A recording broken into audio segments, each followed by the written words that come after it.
আগামীকাল ৩টার সময় আমার সাথে আপনারা 7 জনের প্রতিনিধি আসবেন। প্রবাসী কল্যাণ ও বৈদেশিক কর্মসংস্থান উপদেষ্টা ডক্টর আসিফ নজরুলের সামনে বিক্ষোভ প্রদর্শন করেছেন বৈষম্য বিরোধী ছাত্র আন্দোলনে সংহতি জানিয়ে আরব আমিরাত থেকে জেল খেটে আসা প্রবাসীরা।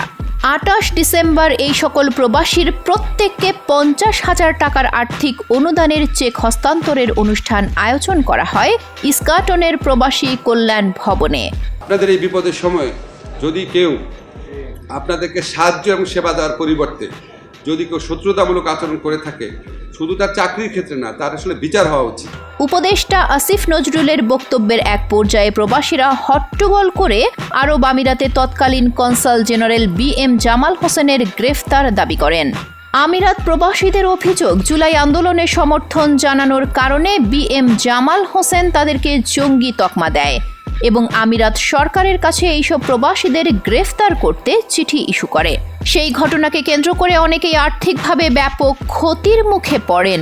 বিক্ষুব্ধ প্রবাসীরা জেনারেল BM জামাল হোসেনের বিরুদ্ধে স্লোগান দিয়ে তাকে গ্রেফতার করে আইনের আওতায় আনতে আলটিমেটাম দেন।